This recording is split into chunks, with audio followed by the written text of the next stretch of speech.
हमारे साथ प्रभात कुमार भी जुड़े हुए हैं, कांग्रेस के प्रवक्ता। प्रभात जी, आपको लगता है ये 20 दिन के बाद जो इस्तीफा हुआ है, नैतिकता की बात कही जा रही, भाई नैतिकता के आधार पर इस्तीफा दिया है, जांच प्रभावित ना हो इसलिए हमने किया, आपको ठीक लग रहा है ये सब कुछ? करुणा शंकर जी, मैं इस डिबेट को आगे बढ़ाऊं उससे पहले मैं जो भगवान राम का संबोधन करता हूं अपने घर में, अपने मन में, अपने दिल में, वहीं से शुरू करूंगा। एक बहुत अच्छा श्लोक है भगवान राम के संदर्भ में। वह श्लोक कहता है कि आपदाम पहरतारम दातारम सर्व संपदाम लोकाभिरामम श्री रामम भूयो भूयो नमाम्य। भगवान श्री राम जो है ना, वो लोगों के नायक है, लोक नायक है। वो किसी व्यक्ति, किसी समाज, किसी समुदाय, किसी धर्म के नायक नहीं। पहली बात। दूसरी बात, मैं इसलिए ये बात बोला कि विश्व हिंदू परिषद वाले बोल रहे थे बैठ करके, अरे थोड़ी तुम लज्जा आनी चाहिए, कैसे आंखें मिला पाते होंगे आप प्रभु श्री राम के नाम पर चंदा चोरी करके और यहां बैठ के ज्ञान दे रहे हैं। एक ठेकेदार नहीं है। दूसरी बात, विश्व हिंदू परिषद भाजपा आरएसएस हिंदुओं का ठेकेदार नहीं है। ठेकेदार बनने का कुत्सित प्रयास ना किया जाए जी। नहीं तो इसका परिणाम अच्छा नहीं होगा, मैं स्पष्ट तौर पे कहना चाहता हूं। दूसरी बात, मुझे एक चीज बताइए, चोरी हुई ये तो स्पष्ट हो गई ना करुणा जी, चोरी हुई ये बात स्पष्ट है। तो मुझे एक चीज का जवाब चाहिए कि जो ये ट्रस्ट बना, जिसमें माननीय प्रधानमंत्री, माननीय उत्तर प्रदेश के मुख्यमंत्री और सबके द्वारा नियुक्त किए गए ये लोग, इन चोरों की नियुक्ति किसने करी? रिस्पॉन्सिबिलिटी किस पर जानी चाहिए? चोरों पे। इनको तो सजा मिलेगी चूंकि इन्होंने चोरी करी, लेकिन जो चोर के पीछे खड़ा पर्देदारी कर रहा है उस व्यक्ति का नाम सामने आना चाहिए। मेरा ये प्रभात जी, एक्शन तो लिया जा रहा है, 8 अभियुक्तों को हिरासत में लिया गया है और इस्तीफे भी हुए हैं। नहीं प्रभात जी, आप बोल रहे हैं पर्देदारी कौन कर रहा है? पर्देदारी कौन कर रहा है? चोरों की पर्देदारी कौन कर रहा है?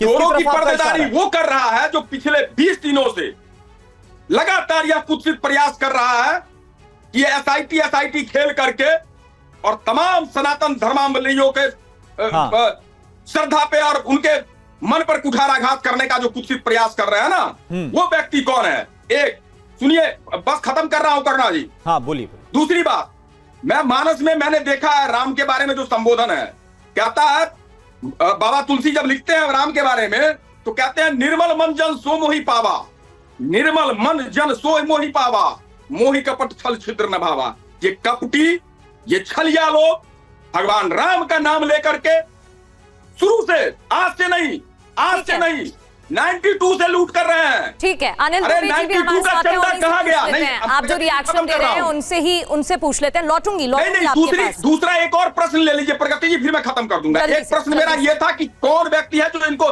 ट्रस्ट बनाया और इनके पीछे खड़ा रहा, और दूसरा प्रश्न मेरा ये है कि क्या राम मंदिर निर्माण समिति की भी जांच जरूरी है? क्योंकि आज करोड़ हिंदुओं के मन में यह अविश्वास पैदा हो गया है कि चोरों ने वहां भी डाका डाला है। 1992 में जो चंदा हुआ वो चंदा कहां गया? जवाब दे विश्व हिंदू परिषद और भाजपा के लोग, क्योंकि ये सारे चंदा चोर इकट्ठा होकर बैठे हैं और राम के नाम पे लूट मचाई है। मामूली बात नहीं है ये किसी व्यक्ति संस्थान की बात नहीं है, ये राम की बात है और राम के नाम पर लूट मचाई है। ये बार बार ये कह के बचने का कुछ प्रयास करते हैं कि भाई ये तो राम को नहीं करते, ये तो राम को नहीं कहते। अरे साहब, राम को मानते हैं दिल से, नोटों के लिए राम को मानने वाले लोग हम नहीं हैं। ठीक है, आप जो कह रहे हैं उस पर ही आगे बातचीत करूंगी मैं। अनिल दुबे जी भी हमारे साथ हैं। अनिल जी, विपक्ष की तरफ से लगातार ये कहा जा रहा है कि ट्रस्ट पूरी तरह से भंग होनी चाहिए, दोषियों पर कार्रवाई होनी चाहिए, और सबसे बड़ा आरोप यही है कि इतना समय क्यों लगा, इतना इंतजार क्यों हुआ है, कार्रवाई करने के लिए इतना वक्त क्यों लगा है? आप इसे कैसे देखते हैं? क्या लगता है आपको, क्या ट्रस्ट का पुनर्निर्माण होना चाहिए? एसआईटी की तरफ से भी कई सुझाव दिए गए। देखो प्रगति जी, उत्तर प्रदेश की जो सरकार है योगी जी के नेतृत्व में राम मंदिर ट्रस्ट में जो हुआ, अगर उस भ्रष्टाचार को सरकार ने गंभीरता से न लिया होता तो ना तो एसआईटी की जांच होती, और एसआईटी की जांच ही इसलिए की गई कि दूध का दूध पानी का पानी हो जाए, जो भी दोषी है उसके खिलाफ कार्रवाई। और मैं आज जो योगी जी 2 टर्म उनकी सरकार का पूरा होने की स्थिति में, और जो उनका इकबाल है, जो सरकार का इकबाल है, ये लोगों ने देखा है। और मैं समझता हूं कि जो इसमें भ्रष्टाचारी है 8 लोगों के खिलाफ FIR हुई है, 8 लोग जेल गए हैं।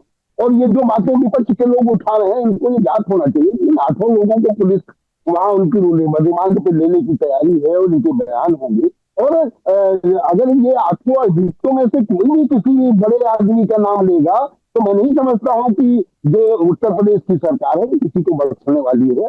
किसी भी बड़े आदमी का नाम अगर कहीं आएगा, ये सबको पता होना चाहिए कि FIR में अगर नाम नहीं है, अगर इन 8 में किसी का भी नाम लिया तो उसके खिलाफ कार्रवाई होगी, वो उसका नाम FIR में जुड़ेगा। ये विपक्ष के लोग भी ध्यान है, इनको इस बात की समझ नहीं है कि उनके बयान के आधार पर नहीं होगी। आपके और आरोप पे आरोप लगा, आप धैर्य रखिए ना। आपके पास कोई अगर तथ्य है, विपक्ष के पास, चाहे वो समाजवादी पार्टी हो, चाहे कांग्रेस हो या कोई भी, हम लोग भी चाहते हैं कि भ्रष्टाचार में जो लिप्त है वो बिल्कुल जो वो दंडित हो, उसके खिलाफ कार्रवाई हो। कहीं कोई सरकार किसी को बचाने जा रही है क्या?